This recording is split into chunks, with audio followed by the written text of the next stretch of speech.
Our sportsNOLA.com trivia question of the evening. In the win over Jacksonville, Brandon Cooks went over 1,000 yards for the first time in his career. How many receivers in Saints history have topped the 1,000-yard plateau at least once? We think we've got the right answer. Do we have the right answer? We do!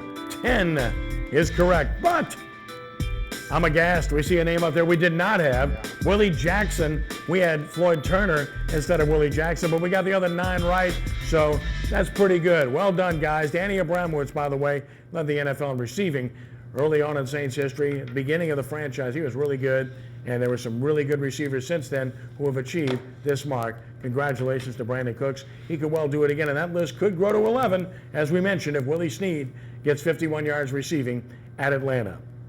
It's time now for our hot seat segment, where we place Brian Ellie Walsh on the hot seat with a hot topic of the day. It doesn't get any hotter than this. Should Tom Benson sell the Saints and Pelicans, as suggested by a newspaper article?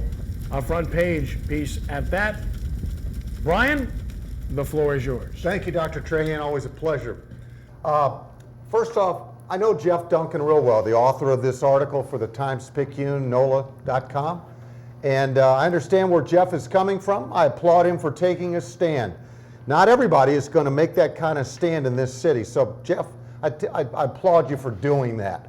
I don't necessarily agree with it, however, and I've actually thought about that myself. But you know what? I liked Tom Benson's response. If there was any doubt about his competency or his ability to still be heavily involved in decision-making, I would think that this kind of eliminates that possibility. I thought Tom's response was pretty darn aggressive, showed a lot of savvy and business acumen, which we all know Tom's very capable of doing it.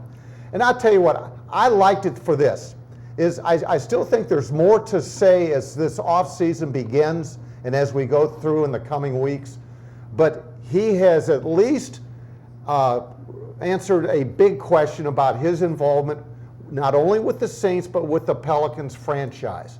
And I applaud him for this reason. One is he's sticking to his guns. He's putting his health issues aside. He's maintaining that he has not wavered in his love and devotion for this franchise, for his ability to keep it here. And I think it's so important for the morale and the business side of this community for that decision to be made and out there now. Jeff, I applaud you for getting it out there. Again, I don't agree with it. I think Tom is going to stay with it. I applaud him for maintaining the fact that he is going to stay with the business decision to keep both these teams. And I think in the long run, as long as they take care of the litigious actions with his family, stay at it, Tom, and stay healthy.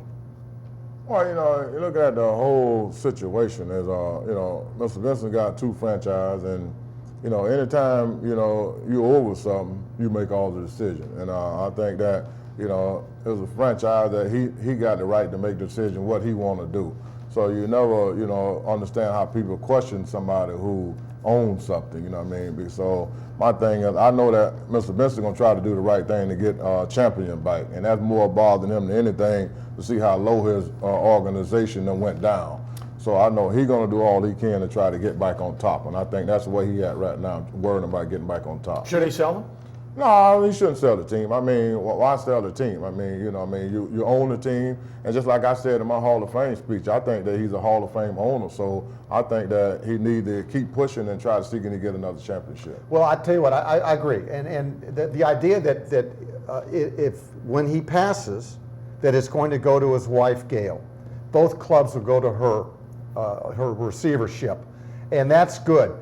If Tom would decide to sell this team, he would hopefully do so, and I'm not saying that he will or that he should. I'm just saying in the event that might happen, is that you want to make sure that you take care of this city and this region.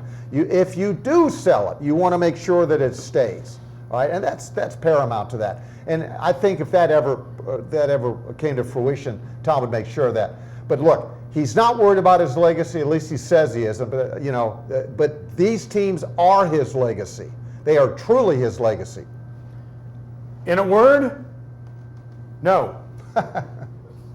We'll be back in, no, I'm just kidding. No, he shouldn't sell the teams.